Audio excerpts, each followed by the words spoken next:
In this video, I would like to address the two major points put forward of being a beneficial side effect of wealth inequality, namely incentivization to workers and owners to better themselves, and the innovations which a private accumulation of wealth occasionally encourages.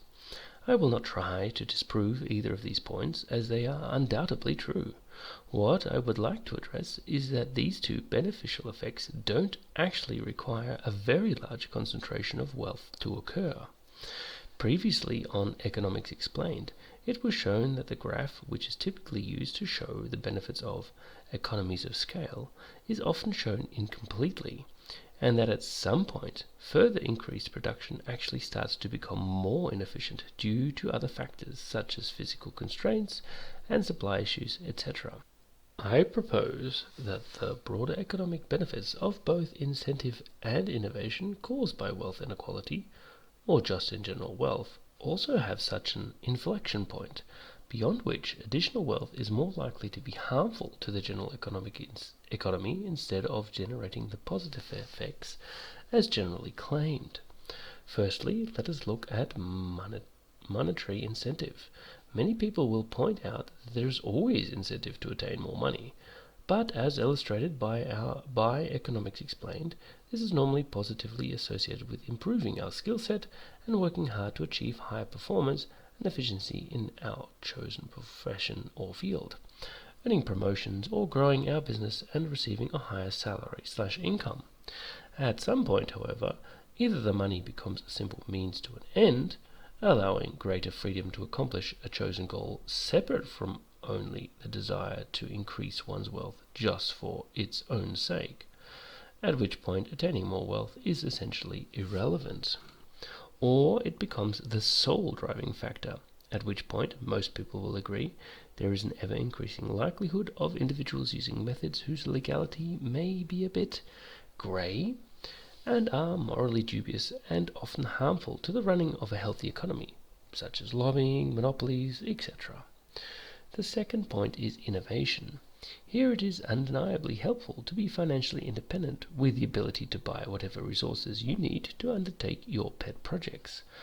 To the majority of these innovators, money is but a means to an end, and as long as they are free to undertake their work, devoid of financial concerns, that would be enough. Those that are in it for additional wealth would simply fall into the same pitfalls as discussed under monetary incentive. Many will point to modern tech CEOs who are the head of billion-dollar companies and claim that without them innovation would suffer. Here I would counter that to be the manager of a multi-billion-dollar company, you don't have to be a billionaire yourself. The most valuable of these individuals are driven by something other than just a desire for more wealth, at which point it is the control over the utilization of wealth which becomes the primary aim, and not directly the ownership of it. Either wealth is a means to attain more innovation, or innovation is a means to attain more wealth. As soon as the primary motivator becomes more wealth, you can be sure that the consequences for competitors, consumers, and the general economy as a whole will suffer as a result. Wealth for wealth's sake is detrimental to society, and indeed the economy at large, once it has reached a set point. And this point is not that high. No need for billionaires is being far too generous. Even 100 million is probably not required, but I will use it as a simple measure to bring in the next point. If no one was allowed to own more than 100 million in assets, there would be no significant decrease in the amount of innovation or indeed motivation by those individuals who contribute the lion's share of the economy and society. Indeed, as Economics Explained themselves stated, if this money was in any way distributed to generate more millionaires, the increase in low and medium level investments in the range of $250 to $10 million would easily generate significantly more economic and social gain than those who own over 100 million ever did. Even claiming that charismatic tech CEOs with visionary ideas need those hundreds of millions to maintain majority shares is laughable. These individuals got into their position and maintain it by selling an idea to others. If they are any good, these would maintain the they would maintain the managerial control of these assets, even if they didn't own the majority of it, quite simply because the other investors either trust their idea to make money or otherwise believe in the product.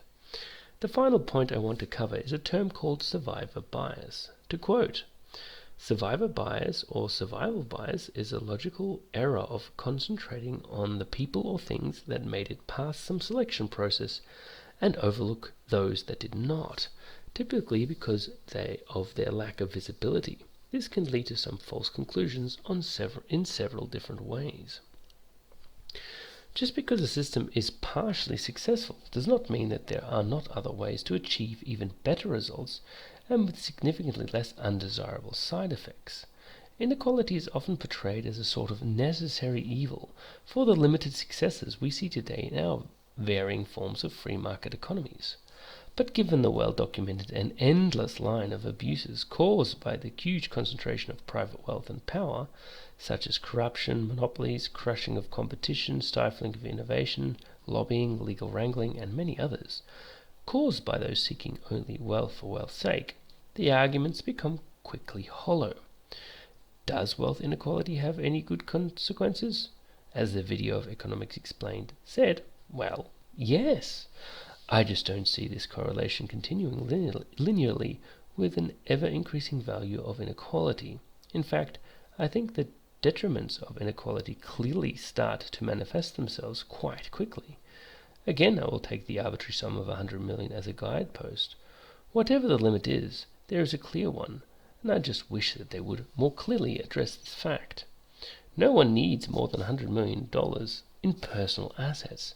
Those that actively try to increase it beyond that point should generally not be trusted to use that money for the benefits of society or the economy at large. And for those who would claim that they don't have to, these people should not be trusted with the economic matters at all. I hope that was of interest. Take care and all the best.